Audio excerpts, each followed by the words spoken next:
Hello, YouTubers and NFL fans everywhere. This is Matt, the NFL Fanatic, giving you my Week 8 2025 NFL predictions. Well, for the Fanatic, this past week, it was a great bounce back week from the week I had before, where I actually ended up getting a winning record with my spread picks. The last 2 weeks, I have been absolutely abysmal, awful with my spread predictions. But this week, through 15 games to get to above 500, I will take that. And for the first time in 2 weeks as well, I got a double digit straight up overall week, which I am very happy with as well. So, just a quick recap. So, against the spread last week, I went 8-7 against the spread, and straight up, I went 11-4.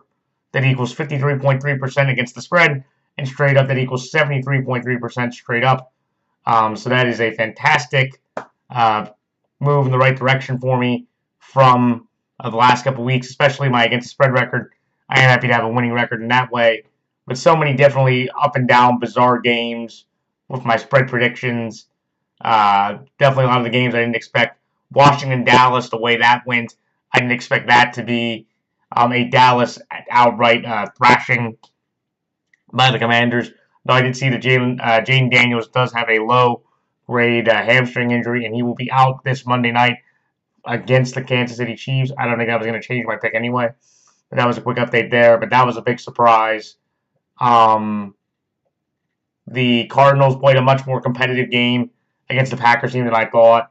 The Bengals with Joe Flacco looking like the second coming of Boomer Esiason or Carson Palmer, if you want to go back in that way, throwing for over 300 yards, 2 touchdowns, and having one of the best games he's had in a very long time. Also, shout out to Jamar Chase as well for getting 16 catches, setting a new franchise record for the Cincinnati Bengals. I didn't expect that game to be close. My against the spread predictions, you can look at Lions, Bucks. I thought that game was going to be more competitive, but the Lions got the biggest win of their season by beating the Bucks 24-9. Jahmyr Gibbs had 213 total scrimmage yards. I believe they said he had the most scrimmage yards since Calvin Johnson did many moons ago. So that's incredibly impressive. But to at least get a winning record against the spread after all that craziness, I will take that.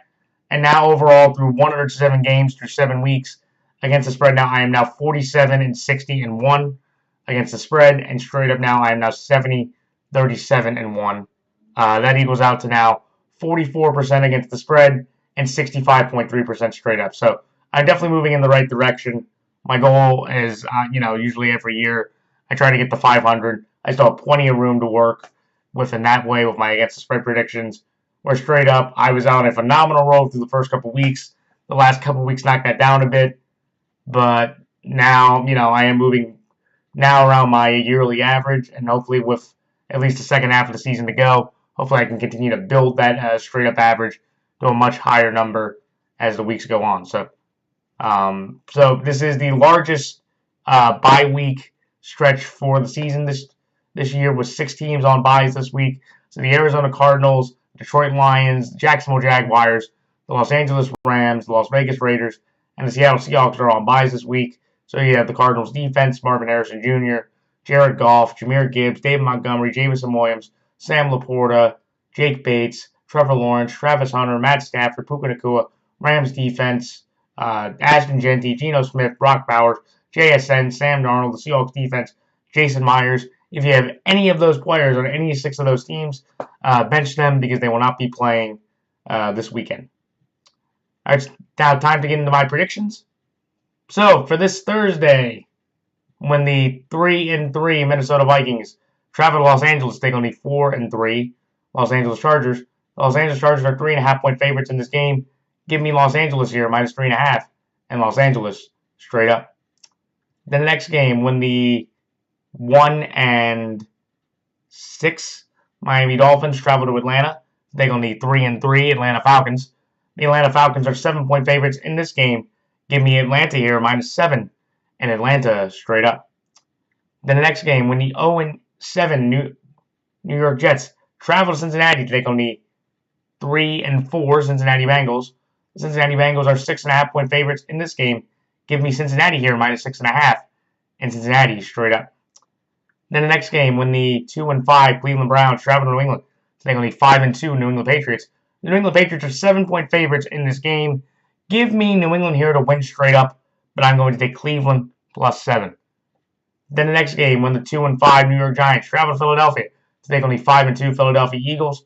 The Philadelphia Eagles, just like the Patriots, are 7-point favorites.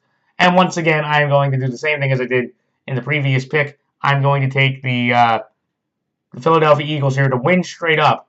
I'm going to take the New York Giants +7 to cover.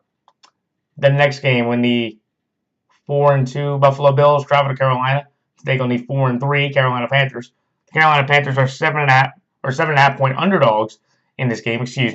I'm going to take Buffalo here -7.5 and Buffalo straight up. Then the next game, when the 4-3 Chicago Bears travel to Baltimore, they're going to be 1-5 Baltimore Ravens. This game, I'm going to say, in terms of my straight up prediction, just like I did a couple weeks ago with the injury to Lamar Jackson, he did not practice on Monday, and as I am recording this video, I do not know if he is practicing today. So with that being said, I'm going to take the Chicago Bears here. They are 6.5 point dogs. I'm going to take Chicago here +6.5 and Chicago straight up. I'm going to keep my Chicago pick against the spread, regardless if Lamar plays or not, at +6.5. But if Lamar Jackson is active for the game, I am going to switch my pick to the Baltimore Ravens straight up. But I just want to leave that out there. But since as of now, he is not active, I'm going to take Chicago Bears here to win straight up. Then the next game, when the 5-2 San Francisco 49ers travel to Houston, they're going to be 2-4 Houston Texans. The Houston Texans, amazingly, are 1.5 point favorites in this game. In probably one of the straight outright picks I'm going to take. Upsets here. I'm going to take San Francisco here +1.5 and San Francisco straight up. Then the next game, when the 5-2 Tampa Bay Buccaneers travel to New Orleans, they're going to be 1-6 New Orleans Saints. The Tampa Bay Buccaneers are 4-point favorites in this game. Give me Tampa Bay here -4 and Tampa Bay straight up. Then the next game, when the 3-1 Dallas Cowboys travel to Denver, they're going to be 5-2 Denver Broncos. The Denver Broncos are 3.5 point favorites in this game. Give me Denver here -3.5 and Denver straight up. Then the next game, when the 1-6 Tennessee Titans travel to Indianapolis, they're going to be 6-1 Indianapolis Colts. The Indianapolis Colts, in the biggest spread of the weekend, are 14.5 or 14 point favorites in this game. With how great the disparity is between the Titans and the Colts I am actually going to lay the points here and take the Indianapolis Colts here -14 and Indianapolis Colts straight up. The next game, in the big Sunday night return game for Aaron Rodgers for his other revenge game of the year, which a lot of people are excited for, when the 4-1 Green Bay Packers travel to Pittsburgh to take on the 4-2 Pittsburgh Steelers. The Green Bay Packers are 3-point favorites in this game. Give me Green Bay here -3 and Green Bay straight up. And finally, in the Monday night game, when the 3-4 Washington Commanders travel to Kansas City, they're going to be 4-3 Kansas City Chiefs. The Kansas City Chiefs are 10.5 point favorites in this game. Give me Kansas City here to win straight up. And I know I just said that Jaden Daniels is out for Monday night. I am still, with that being said, with Marcus Mariota, I'm going to take Washington here to cover +10.5. All right, it's time for my quick thoughts in each game. The Los Angeles Chargers over the Minnesota Vikings. These two teams, if you look at them right now, they're both kind of at a crossroads of their seasons. The Minnesota Vikings, their defense has played well. They've been competitive. But the big story that's going on is, since week 2, J.J. McCarthy has been out. And even though Coach Kevin O'Connell said that it was going to be a 2 to 4 week injury, he still, even with the opportunity after the international games, he did not start him against the Eagles, and he's not going to start him tomorrow against the Chargers. I actually think there was a little bit of a soft understanding to where I think Kevin really doesn't believe JJ could win these games. And I know he can use the injury and the practice behind that, but that is kind of a bit concerning.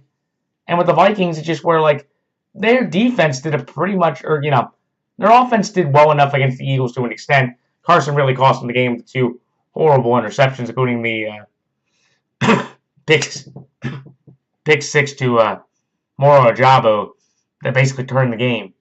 But when you look at what the Vikings have done, like they've played respectable football. Jordan Mason has done a good enough job, and they could get Aaron Jones back, which would be a big help for their running game, in my opinion. But when I look at the Vikings, this is a team that they're kind of at a weird crossroad here, to where the NFC is shaping up with Tampa, Detroit, the Packers, even the Bears in their own division, the Niners, the Seahawks, and the Rams in the West. The Vikings could very well, if they can't string together some wins or get some confidence, they could be out of the playoffs. And in my opinion, Kevin O'Connell deserves to get fired because of that. Because you took that big risk. You took a Sam Darnold, 14-3, 4,500 yard, 35 TD, 10 interception season. Sam Darnold's career year. And you risked that to go with a 10th overall pick that's played a grand total of 2 games in 2 years. And the fact that you basically, I feel like, have very little confidence by using that injury as a crutch tells me that Kevin O'Connell's a roller coaster coach. This guy's not that great. And for the Vikings, you can't keep going up and down the roller coaster.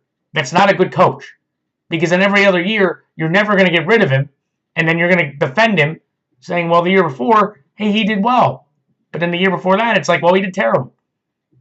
Which is awful in that way. But, and then when I look at the Chargers are kind of in a spot where they're playing good football, but they've also lost 3 of their last 4. They could have lost to the Dolphins a couple weeks ago if it wasn't for that.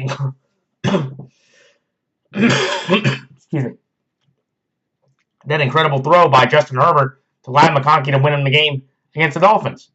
And look, the Chargers, they should get healthy soon. Khalil Mack should come back. Joe Alt will come back, and that'll help. And hopefully Marion Hampton comes back. But the Chargers are kind of in a weird spot as well, to where, after they beat the Chiefs, everybody thought that they were going to be on a great run. And I objectively look at them and go, in the AFC, I think they're in a little bit of a better position, because I feel like they're kind of comparable to the Pats, comparable to the Broncos. Maybe they're not as good right now health-wise, but I think that's kind of the talent they're in. But I think the Chargers, just in the grand scheme of things, are playing for the very much the same position. But in this game where you kind of look at the rosters, the running games are kind of shaky. I think the Vikings have a little bit of a better offensive line and a better defensive coach. I think the Chargers, I think Herbert should be able to make more plays against Flores' defense, and I think wins well against Minter's defense. Even though Jesse Minter's defense for the last few weeks has been on a terrible run, and I definitely think a lot of the confidence I had as him as a head coach candidate has cooled down a bit with how inept his defense has been against the Commanders, the Dolphins, and then how the Colts just ran up and down the field and basically had their way with them at will last Sunday. I'm just going to take the Chargers here because I just think in a game like this, where the Vikings might have some better talent, I think Herbert, with the coaching staff of Harbaugh, should be able to make a few more plays than wins. It's going to be an interesting game. I think the loser of this game could be out of the playoffs.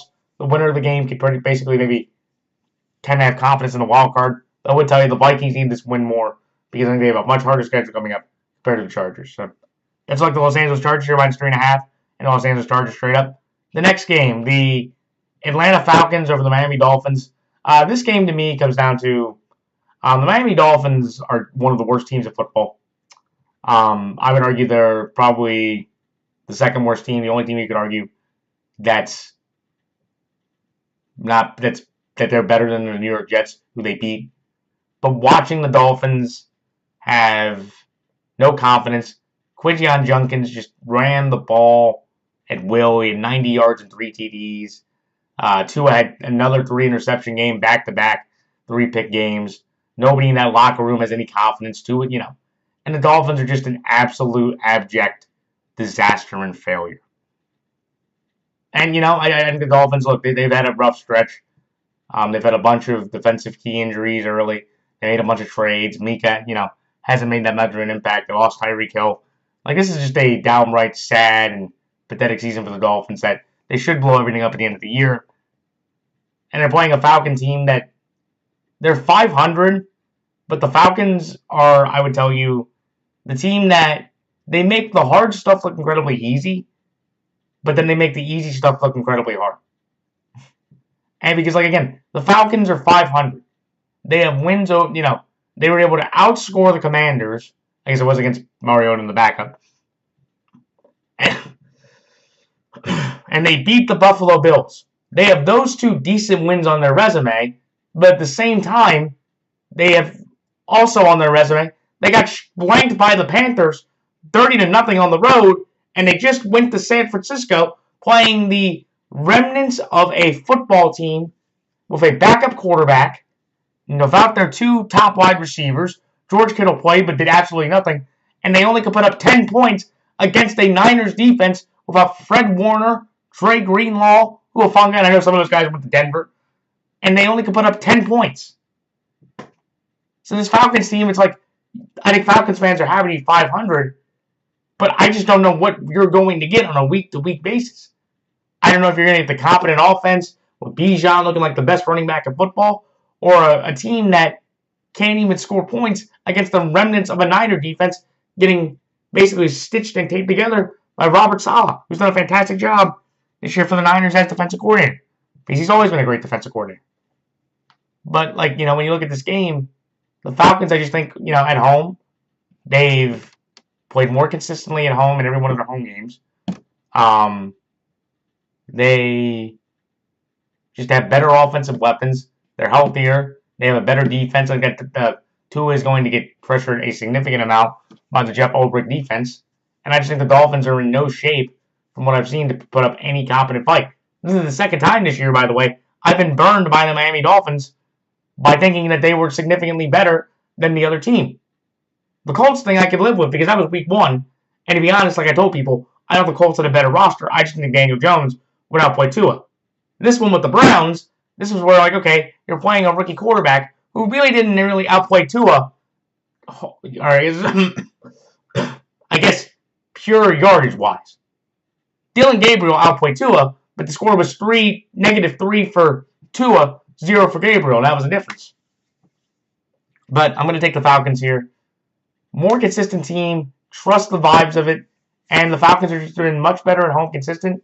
And I just think, unless they play the Jets, I don't see the Dolphins winning another football game. Maybe, I guess I know they play the Ravens next week, depending on if Lamar plays or not. But I think even if Tyler Huntley plays with the Ravens, I think Tyler Huntley could beat the Dolphins with how the Miami team is doing right now. So that's why I like Atlanta here, -7, and Atlanta straight up. The next game, the Cincinnati Bengals over the New York Jets. This one to me comes down to the New York Jets are the worst team in football, and they could be an 0-17 team. And Aaron Glenn, or let's put it this way, here's how crazy it is.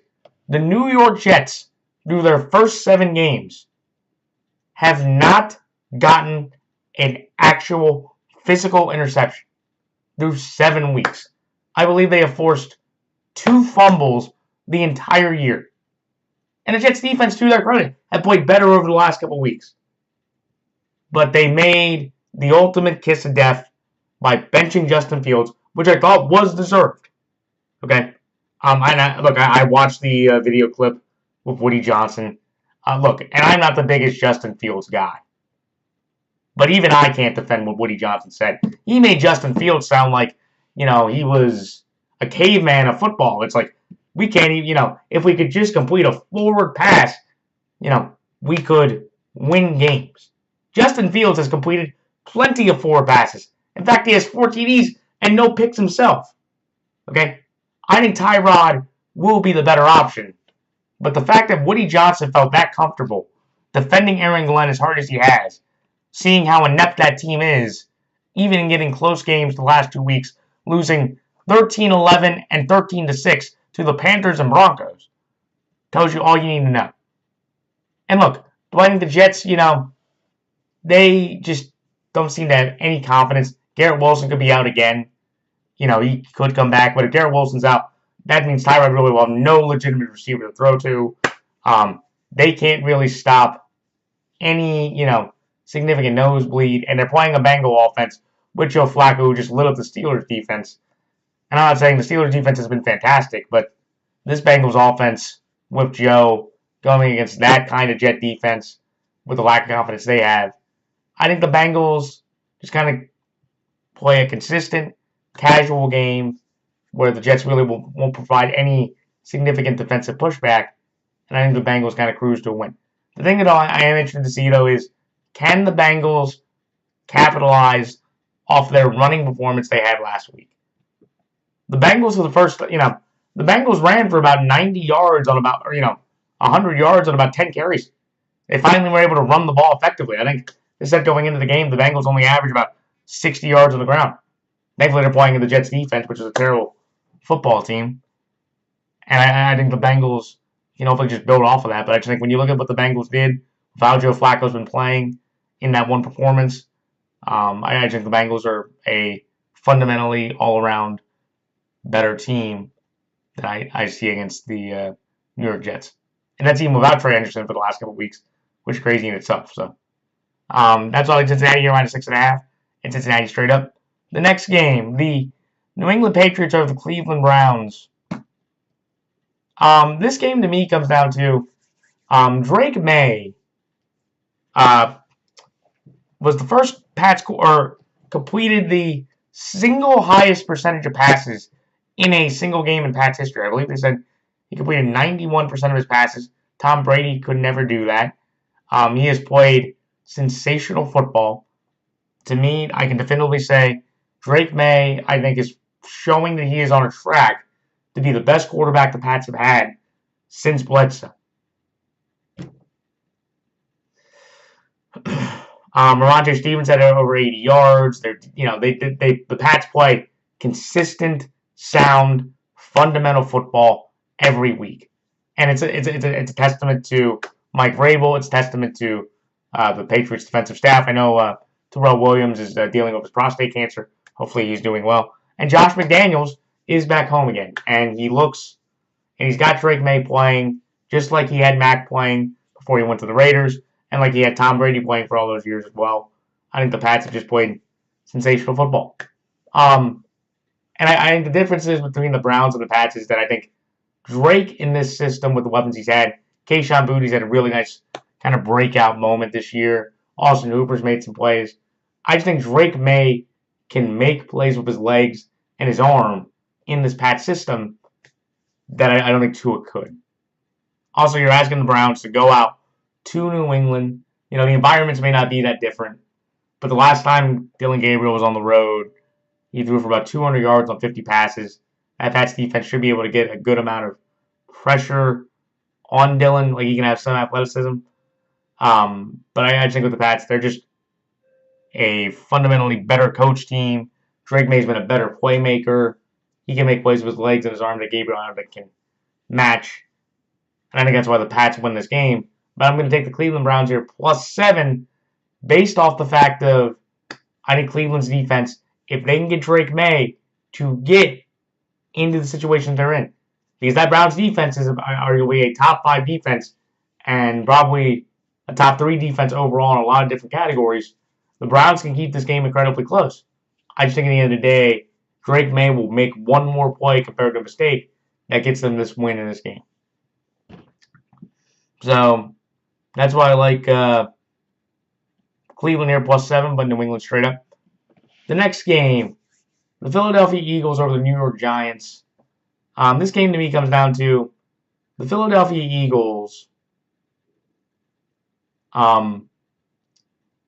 had probably one of their more complete games of the entire year, in my opinion.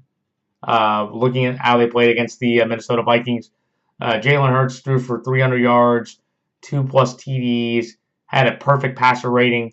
That was probably individually Jalen Hurts' best game as an Eagle quarterback. They ran the ball okay. They held the Vikings to about 5 field goals throughout the game. They got the 1 touchdown there at the end, but that was impressive. I know a lot of Eagle fans are also hyped up as well because Brandon Graham is back for the team. I'm a little bit irritated because I was kind of mad that Brandon Graham had this big, long retirement speech, and it kind of showed that, because he talked about he kind of had the itch to play, and he felt like he was still working out and Howie Roseman had called him in September to say he wanted to come back. So, that kind of sounded a little bit hollow, and that was a bit frustrating. But the Eagles, with all the defensive injuries they've had and the lack of pass rush they've been able to get when certain players are out, it is nice to have Brandon Graham back in the fold. But I think the Eagles, they're also angry from what happened to it's not even been 3 weeks since the 34-17 game where the Giants just thumped them. And I just think for the Giants, Brian Daboll had the worst fourth quarter collapse in NFL history. The Denver Broncos scored 33 points in one quarter. That's the first time that's the most points the Broncos have scored in one quarter in franchise history. They were up 26-8 with 6 minutes to go. It was the first time in NFL history a team in that amount of time blew an 18-point lead. That Irish idiot kicker, Jade McEnany, can go stick his shamrock, where the sun don't shine, and because he got cut, I can't believe they couldn't have Koo as the kicker. And look, I thought Jackson Dart played overall well, but for all these New York idiotic pundits that are like, and even some national pundits are like, Brian Daboll has to keep his job. My God, Jackson Dart and Brian Daboll are attached at the hip. No, they're not. Brian Daboll is a pathetic coach, a terrible coach. And the Giants are never going to get into any significant moments until they fire that man. Because again, unless John Mara is, and I will say this, I wish him well personally, but if John Mara, the idiotic owner, is not on his word because he was running out of patience. And I'm sorry, you've been you have run this organization for the past 12 years since last time you went to the Super Bowl like a clown. And if you're not going to stick to your word, my goodness, I would tell you, Mr. Mara, with all due respect, focus on your health and give the ownership of the team to your sons, because you are not focused on what the Giants need to focus. You're not focused on winning anymore. You just want to have, a nice, bright, shiny quarterback. And if Jackson Dart is good enough from what we've seen, he can work with other coaches. But after watching that collapse and seeing how they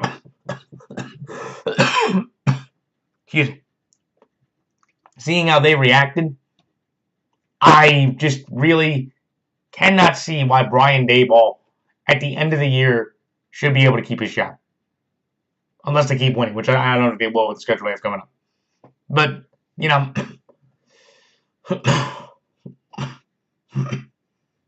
I'm still, like last week I said, I'm still dealing with a little bit of being sick, but I feel a lot better than last week. So, but, in this game, I'm going to take the Eagles here because I feel like, again, they're coming off some confidence. The Giants are coming off a real big lull.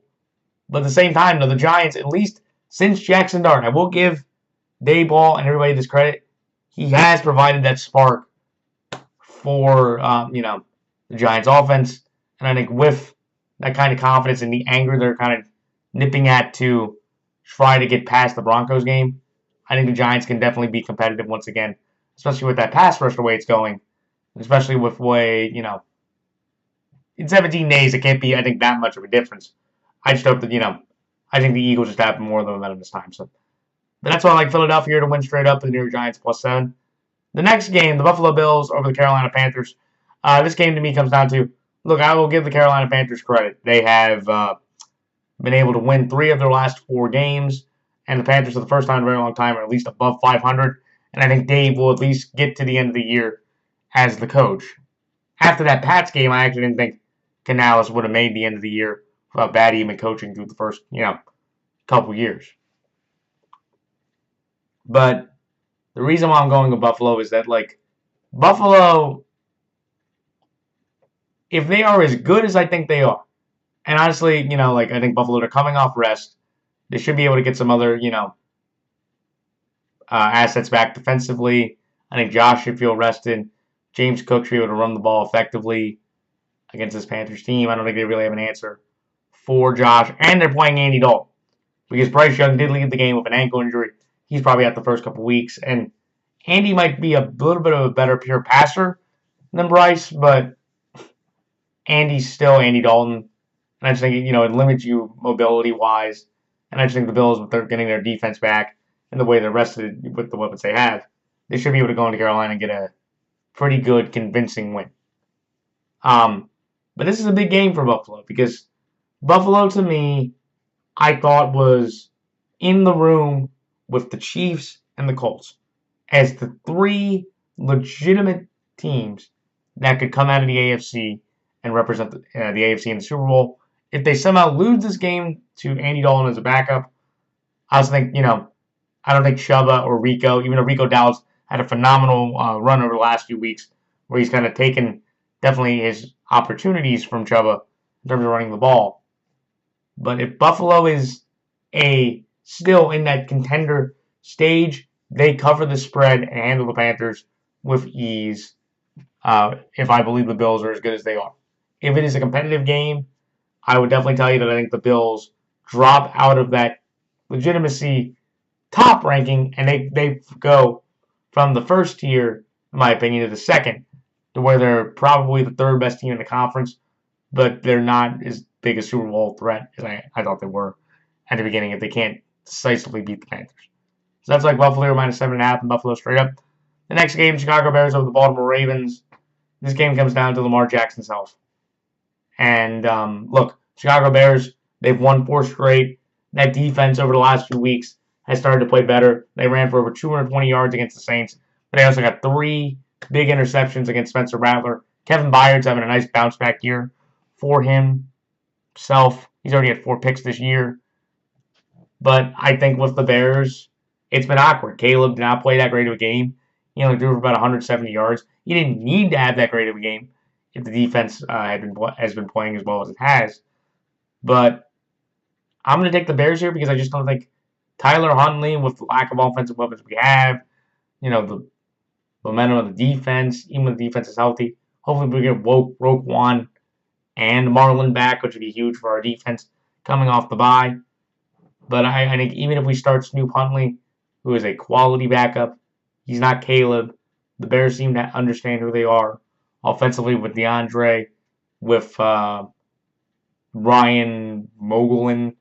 And I know I didn't say his last name correctly, but he's made some good plays. And I just think the Bears, if Lamar doesn't play, are definitively the better team. I still think the Bears can cover if Lamar does come back, but I think if Lamar Jackson is healthy, I think this is the moment where the Ravens season is on the line. We're terrible through the first 4 weeks of the year where Lamar was putting up every offensive number under the sun, but we couldn't stop a nosebleed. And then we played the Chiefs where we couldn't move the ball and we still couldn't stop a nosebleed.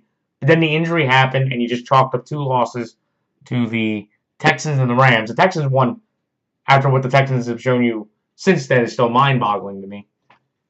But, if Lamar plays, and that's why I'm going to take the Ravens, this is the moment for the Ravens season to turn the corner. If we lose this game, everybody, I will tell you this, I do not think the Ravens will make the playoffs, and I do think it is time to fire John Harbaugh and get a brand new coach. But with the information that I know, that I do not know of right now, I do think the Bears will win this game because I just don't think with Tyler Huntley, even as confident as he's been in this system, the experience he has with the Ravens, I don't think he can outplay Caleb Williams and Ben Johnson with this team the way I've seen him be played over the last several weeks. So that's why Chicago plus 6.5, Chicago straight up. But once again, if Lamar Jackson is active, I will switch my straight up pick to the Baltimore Ravens. So the next game, the San Francisco 49ers of the Houston Texans. This one to me comes down to the Houston Texans defense is the best defense in football. And I would tell anybody, the best team in football resides in the state of Texas. The best team in football is the Dallas Cowboy offense married with the Houston Texans defense. Unfortunately, those are 2 different teams, and that will never be able to combine together that way anyway. But with what I've seen out of the Houston Texans, who offensively, outside of the Ravens game, I think have only been able to put up 20 points one time. All the other times they have put up under 20 points in every one of their games. which is just incredibly sad. And they just lost Nico Collins to a concussion, so he probably won't play. So I don't know who they're going to throw it to on the outside. Christian Kirk or Jaden Higgins, who hasn't done anything. They're going to go to Dalton Schultz and the other tight end. And look, they really can't run the ball with how bad that offensive line's been. CJ Stroud gets it almost constantly, and Joe Mixon and Woody Marks can't run the ball through the holes they have anyway. And look, the Niners, they just keep kind of chugging along. Eventually they will get, Brock Purdy back. Eventually they will get, their center back. Eventually they will get Ricky Pearson back. So eventually the Niners offense will start to round out and form. Though I do want to shout out Christian McCaffrey for having at least 70-plus yards and 5-plus catches every single game. And he definitely was the MVP of the game on Sunday night because he basically won that game for the Niners by himself through his own ability, through catching and running the ball with 2 touchdowns and another 70 yards receiving. But in this game where you're going to have 2 very good defenses, where Saleh and, Ryans, know each other from Ryan's time in San Francisco, I just think Kyle Shanahan should be able to, with Mac or Brock, with the confidence they have in the system they built, I think Shanahan just completely outmaneuvers the Texans offensive coordinator, which has done a terrible job.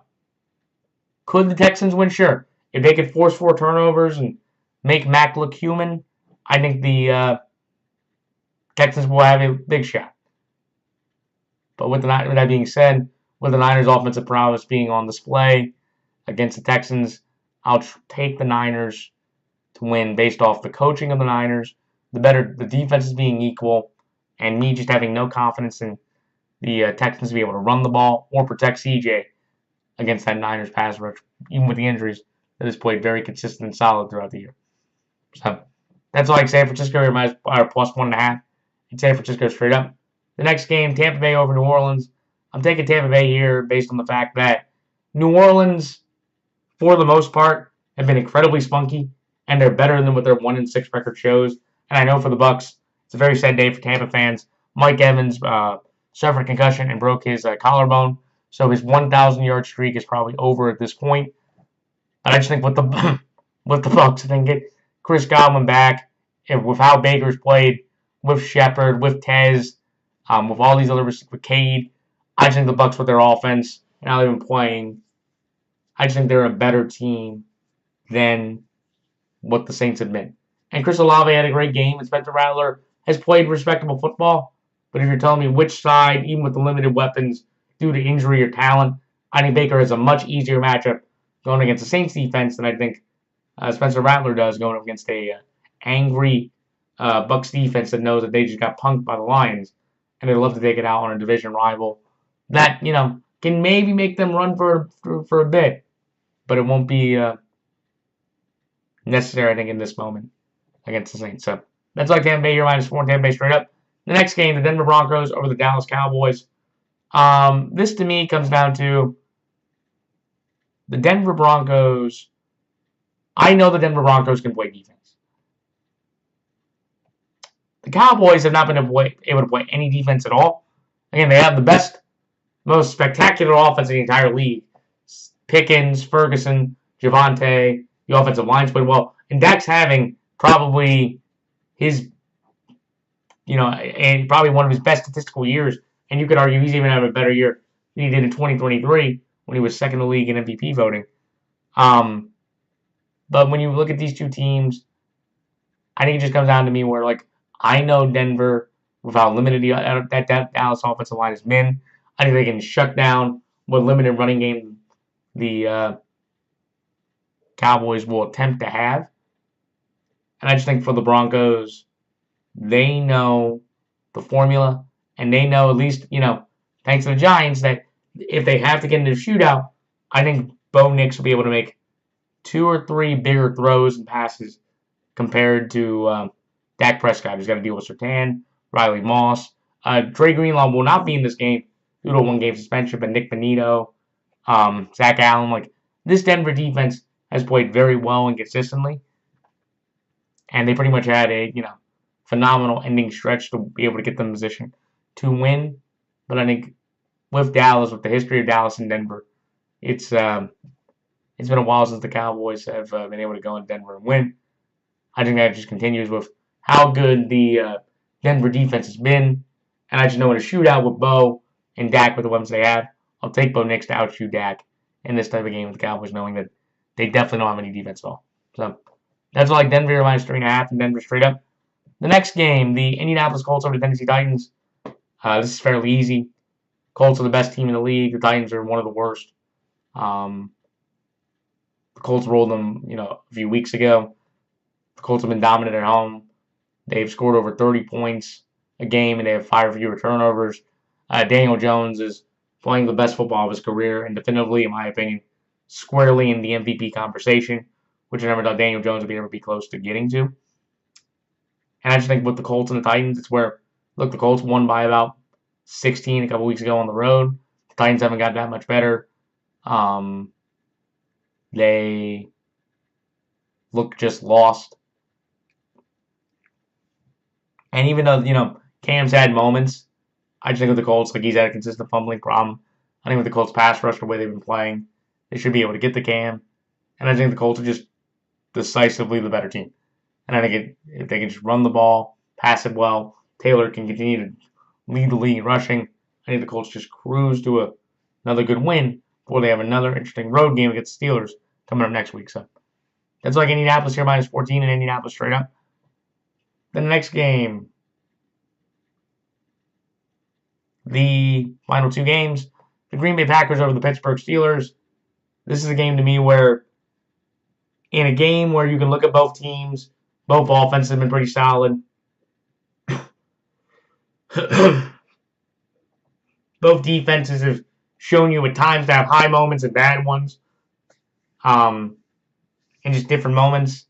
I just think the Packers have been a bit more consistent, and I'm going to trust their running game with Jacobs to have a bigger impact than what I would see out of Jaylen Warren and Caleb Johnson and Kenneth Gainwell out of the Steelers against the Packers defense. Like, the Packers defense, for the most part, has played very well. But I just think, again, the key question is, the last time it has been 55 years since I believe the last time Green Bay went into Pittsburgh and won a football game. I just think for Green Bay, they know who they are offensively. They have a much better opportunity to run the ball. And I think with how weak that Pittsburgh secondary has shown you to play, I think with the Packers' weapons, especially when they get Christian Watson back, I think Jordan Love has enough confidence and consistency with his throws against that man coverage. I think the Packers can move the ball up and down the field much better than what obviously out of Pittsburgh coming up this Sunday. Though it will be surreal for probably Aaron Rodgers to play the Packers for probably the first and only time in his career. It is crazy that, unfortunately, due to injury, he couldn't play them a couple years before. So that's like Green Bay here minus 3 and Green Bay straight up. Then lastly, the Kansas City Chiefs over the Washington Commanders. The Chiefs have played sensational football. They have Andy Reid got his first career shutout. Pat's played pretty much flawless football. He's had like 14 total TDs to 1 interception. And 1 interception was a killer. 99-yard pick 6, but everybody's allowed to have a mistake. I think the Chiefs just are, they're more relaxed. They're able to run the ball better. Their defense has been outstanding. The Commanders really were not able to run the ball that effectively. And I just think and especially with Dorrance Armstrong being gone for the year of a knee injury, I think the Chiefs have enough offensive firepower to consistently keep the Commanders always having to chase them, especially with how that offense has looked against other weaker secondaries in the past. But the reason why I'm going with Washington plus 10.5 is because even with Mariota playing, the Commanders should have their full array of weapons, which does make the game a lot more interesting. And I think the Commanders, just like the game against the Falcons, I think Mariota can definitely hang around that 10.5-point margin range, especially if he has a full complement of wide receivers at his disposal. Should be a phenomenal game between the Chiefs and between the Commanders and the Chiefs. I'm going to take the Chiefs here. Better coach team, healthier team, and I just think Patrick is playing way out of his mind. That very few quarterbacks I think can go in Arrowhead on Monday night with their backup to win in a tough overall shootout. But that's why I can't sit here straight up, but Washington plus 10.5. But that is it. So those are all my picks for this week. The video next week will probably come out next Tuesday. That's how my work schedule is shaping up. But that is it. So good luck to all players, coaches, fellow prognosticators, and fantasy players. And please check out this video. Please comment, rate, subscribe. Please tell your friends about this channel and all the commentary I give and predictions I give every week during the year.